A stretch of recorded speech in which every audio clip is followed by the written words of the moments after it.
एक साधु अपने गुरु से उपदेश लेकर साधन भजन करने की इच्छा से किसी गांव के पास एकांत मैदान में एक झोपड़ी बनाकर रहने लगे और साधन भजन वे करते रहे।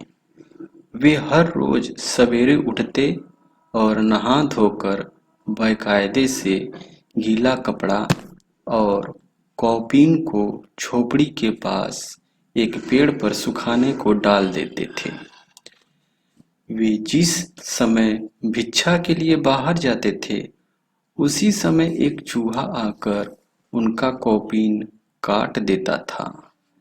साधु दूसरे दिन गांव से फिर एक नया कौपीन मांग लाते थे।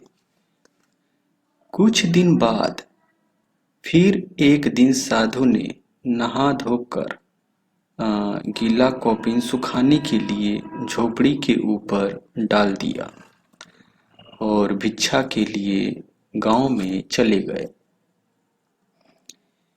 भिक्षा के बाद लौटकर उन्होंने देखा कि चूहे ने कौपीन के टुकड़े टुकड़े कर डाले हैं। यह देख मन में बहुत तंग आकर वे सोचने लगे कि फिर वहां से कौपीन मांगो, मतलब फिर कहाँ से कौपीन मांगो। दूसरे दिन जाकर गांव वालों से उन्होंने चूहे की पूरी कथा सुनाई तो गांव वालों ने कहा, आपको रोज रोज कौन कौपीन देगा, आप एक काम कीजिए। मतलब गांव वालों ने उस साधु को एक उपाय बताया कि आप झोपड़ी में एक बिल्ली रख लीजिए, उसके डर से फिर चूहे नहीं आएंगे। साधु तत्काल ही गांव से एक बिल्ली का बच्चा ले आया। उस दिन से बिल्ली के डर से चूहे की शरारत बंद हो गई। इससे साधु को बड़ा आनंद हुआ।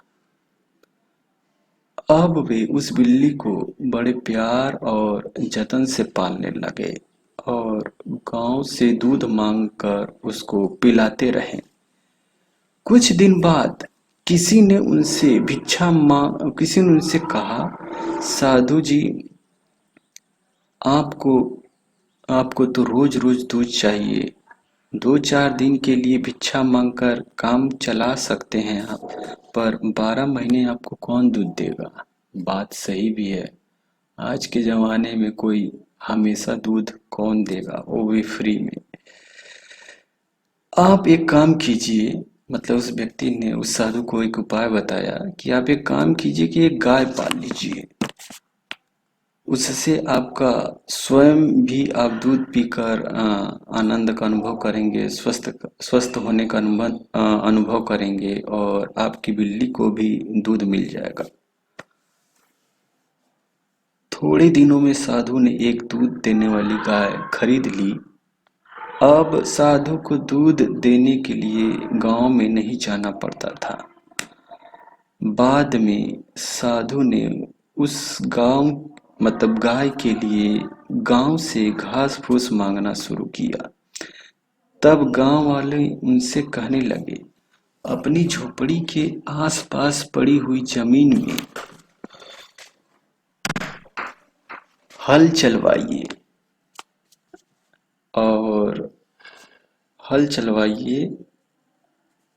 तो घास पात के लिए आपको गांव में भिक्षा नहीं मांगना पड़ेगा। साधु ने अपने आसपास वाली जमीन में किसानी करना शुरू किया। इस काम के लिए धीरे धीरे उनको आदमी रखना पड़ा। फसल पैदावारी आदि जब इकट्ठा होने लगी, यानी फसल जब होने लगी, तो उसको रखने रखाने के लिए कोठार आदि भी बनाया गया। मतलब फसल रखने के लिए देहातों में कोठा टाइप से बनाया जाता है, छत टाइप से। इस तरह से धीरे धीरे वे साधु बिल्कुल गृहस्थ की भांति बड़े व्यस्त होकर अपना दिन बिताने लगे। यानी आए थे तो साधु बनकर भजन भाव करने, लेकिन बिताने लगे गृहस्थी का जीवन, वो भी आम आदमी की तरह। कुछ दिन बाद उस साधु के गुरुजी वहां पहुंचे उन्होंने वह सब धन संपत्तियां देखकर एक नौकर से पूछा, यहाँ एक त्यागी साधु झोपड़ी में रहते थे, वे अब कहाँ चले गए हैं, क्या आप बता सकते हैं? वह नौकर कुछ उत्तर न दे सका। अंत में गुरुजी ने स्वयं ही उन साधु के गृह में प्रवेश कर सामने ही अपने शिष्य को देखकर पूछा, वत्स, ये सब क्या है? शिष्य लज्जित होकर गुरुजी के श्री चरणों में गिर पड़ा और बोला, महाराज, यह सब एक कौपीन के वास्ते हुआ है। शिष्य ने एक एक करके सारी घटनाएं गुरुजी को सुनाई। श्री गुरु के दर्शन से शिष्य की सारी आसक्ति नष्ट हो गई। आसक्ति मतलब आलस्य नष्ट हो गई और उसने उसी क्षण सब धन संपत्तियों को त्याग कर गुरुजी का अनुगमन किया, मतलब उनके रास्ते को फॉलो किया।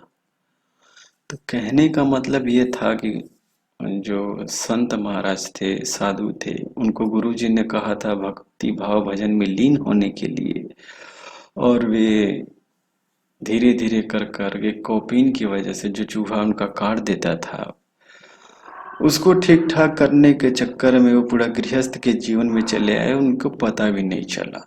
तो यहाँ आप बहुत तरह की बातें सीख सकते हैं कि इंसान करना चाहता है वो कुछ और, लेकिन वो करने लगता है कुछ और उसे पता भी नहीं चलता। पाप का रास्ता भी ऐसे ही होता है। मैं ये नहीं कह रहा हूँ कि साधु ने जो जीवन यहाँ जिया वो पाप का था, रास्ता था। उसने तो केवल अपने आप को साधु से लेकर एक प्रैक्टिकल लाइफ, जो आम आदमी की एक प्रैक्टिकल लाइफ थी, उसमें उसने अपने आप को कन्वर्ट कर दिया था। वो भी ऑटोमेटिकली नेचुरली ढंग से हो गया। उसने कुछ जानबूझकर ऐसा नहीं किया। समय परिस्थितियां उसके सामने ऐसे आई कि चीजें एडजस्ट होकर एक प्रैक्टिकल लाइफ में उसका लाइफ कन्वर्ट हो गया, रादर देन एक हर्मिटेज लाइफ की तुलना में, एक साधु के जीवन की तुलना में। तो ये सब अचानक से अपने आप हुआ। तो कहने का मतलब, अगर आप चीज़ों को ऑब्जर्व नहीं करेंगे तो आपको पता नहीं चलेगा कि आप की ज़िंदगी कहाँ जा रही है, आपका लाइफ किधर जा रहा है, आप क्या करने के लिए आए थे, आपका मेन उद्देश्य क्या था और आप करने लगे क्या। तो यहाँ पर तो था कि भाई अंत में गुरुजी आते हैं और साधु उनके लज्जित होकर से चरणों में गिर जाते हैं और सब कुछ छोड़ छाड़ कर चला जाता है। लेकिन समय का तो नुकसान हुआ है। उस समय में जो उसे सीखना चाहिए था वह चीज़ न सीख कर व्यावहारिक ज्ञान ही सीख लिया। तो वह भी मैं यहाँ पर नहीं कहा जा सकता है कि जो ज्ञान, व्यावहारिक ज्ञान उसने सीखा वो खराब था, लेकिन उसे भी पता होना चाहिए उस साधु को कि जो उसने व्यावहारिक ज्ञान सीखा वो उतना फायदेमंद नहीं था, लेकिन कुछ तो फायदेमंद था ही दरअसल। लेकिन उसे अपना मेन उद्देश्य भी पूरा करना था। इस तरह से अपने आप को एनालिसिस करना पड़ेगा, नहीं तो अब चीज़ें पता नहीं चलेगी। आप अपने आप को कोसने लगेंगे कि मैंने तो व्यवहारिक जीवन जी लिया, मैं तो ये करने आया था, क्योंकि आप पूरी की पूरी जो प्रैक्टिकल लाइफ आपने जिया उसको पूरे रिजेक्ट कर दे रहे हैं। जो आपने कृषि किया होगा, अपने खेतीहर रखा होगा, बनवाया होगा, सब मैनेज किया होगा, तो वो सब एक तरह का नॉलेज देता है। अब उस नॉलेज को आप अंडर एस्टिमेट नहीं कर सकते हैं, लेकिन आप जब कुछ समझना ही नहीं चाहते, आप बिल्कुल टारगेट लेकर आए हैं कि केवल टारगेट वाली चीजें ही समझनी है, बीच में जो मैकेनिज्म चल रहा है उसे नहीं समझना है, तो सब बेकार लगेगा ही। तो अगर चीजें आप करना चाहते हैं, बाय द मिस्टेक हो जाती हैं, तो उन मिस्टेक्स में अगर कुछ प्रॉफिटेबल चीज है, कुछ अच्छी चीजें हैं, तो उसे ऑब्जर्व कर लीजिए।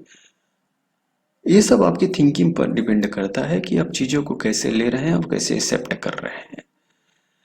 अब जो माइंड सेट है कि भाई हमको साधु बनना है और उससे रिलेटेड ही जो नॉलेज होगा वही बेटर होगा, वही पावस होगा, और उसके अलावा कुछ नहीं, तो आप बस उतना ही सीखेंगे। In this way you are giving a limitation to yourself. यह भी हो सकता है कि आप साधु बनने आए और उससे रिलेटेड जो चीजें थी वो आपकी मैक्सिमम टारगेट वो थी, और वहां तक पहुंचने के लिए जो आप पाथ फॉलो करेंगे, उस पाथ फॉलो में जो इंसिडेंट होगा, जो चीजें होंगी, चाहे बाई डिफॉल्ट हो यानी अपने से हो, या आप जानबूझकर करें, या दोनों मिक्स होकर हो, तो उसके और इन सब चीजों के दौरान जो नॉलेज आपको मिले, चाहे ऑटोमेटिकली मिले, नेचुरली मिले, बाय डिफ़ॉल्ट मिले या इन सब से मिक्स होकर मिले, तो वो सभी एक नॉलेज का बेटर सोर्स होगा। तो इस तरह से चीज़ें आपको समझनी पड़ेंगी। और जो आप टारगेट पहुंच जाने के बाद मैक्सिमम टारगेट को जो समझेंगे वो उसका तो कोई बात ही नहीं है, वो तो आपकी मंजिल थी ही। तो ऐसा नहीं कि जो नॉलेज लर्निंग जो नॉलेज का फंडा है, भक्ति की ज्ञान की बात नहीं कर रहा हूँ, क्योंकि यहाँ पर जो साधु था पहले भक्ति भाव में लीन होगा तभी ना उसे पूर्ण भक्त बनेगा, तभी उसे ज्ञान होगा, तभी उसे मोक्ष होगा, तभी उसे भगवान की प्राप्ति होगी। तो ये एक लेयर बाय लेयर एक सेक्वेंशियल प्रोसेस है। मैक्सिमम नॉलेज जो है एक लेयर बाय लेयर एक सेक्वेंशियल प्रोसेस है। आप सेक्वेंशियल जो सेक्वेंशियल प्रोसेस को चाहे आप समझते हुए फॉलो करें, चाहे ये बाय डिफ़ॉल्ट हो जाए या नेचुरली हो जाए या ये सब मिक्स होकर हो, लेकिन ये सब चीज़ें चलेंगी ही, तभी आप जाकर फाइनल डेस्टिनेशन तक पहुंचेंगे। बाई द वे कभी कभी होता है कि ये सब चीज़ें नहीं होती हैं, अचानक से आप डेस्टिनेशन तक पहुंच जाते हैं। तो मतलब हर इंसान के साथ अलग अलग चीज इंसिडेंट होती हैं, अलग अलग चीज़ें होती हैं। तो ये सब चीज़ें आप अगर ऑब्जर्व करें तो ज़्यादा फायदा होगा। एक्चुअली में हर चीज़ हम बताएं और उसी जितने रेट से हम बताएं, जितने पावर एनर्जी या कंसंट्रेशन से बताएं, उतने ही पावर एनर्जी या कंसंट्रेशन से सामने वाला उसे रिसीव भी कर ले, ये जरूरी नहीं है। और मोस्टली केस में यही होता है कि ये 20% ही होल्ड करता है। मतलब बहुत रेयर केस में ऐसा होता है कि जितने एनर्जी पावर कंसंट्रेशन से नॉलेज डिलीवर किया जाए, सामने वाला उसे उतनी एनर्जी पावर से रिसीव भी कर ले, क्योंकि सामने वाले की उस तरह से मेंटेलिटी होनी चाहिए। और अगर उसकी मेंटेलिटी उतनी अच्छी है भी, तो जिस समय स्थिति में खड़ा है उस समय स्थिति उसके अनुकूल होनी चाहिए, तभी उस नॉलेज को रिसीव कर पाएगा। तो ये है नॉलेज का डिलीवर होने का प्रोसेस और रिसीव होने का प्रोसेस। और इसको आप समझिएगा। मैं ये नहीं कर रहा हूँ, मैं जो बता रहा हूँ बहुत यूनिक चीज़ें आप लोग नहीं समझ पाएंगे, ऐसा कुछ नहीं है। थोड़ा सा एफर्ट लगाएंगे समझेंगे, या बिना एफर्ट लगाए भी समझ तक सकते हैं। ये सब कुछ आपके एफिशिएंसी पर डिपेंड करता है कि माइंड आपका कितना एफिशिएंस है, कितना तगड़ा है, आपने उसे कितना नॉलेज सीखने के पर्पज से कितना उसे आपने एक्टिव बनाया है, कितना आपने उसे सुखाया है, कितना उसको आपने तपाया है। तो इस वीडियो में इतना ही मित्रों, मिलते हैं अगले वीडियो में। Till then have a nice day.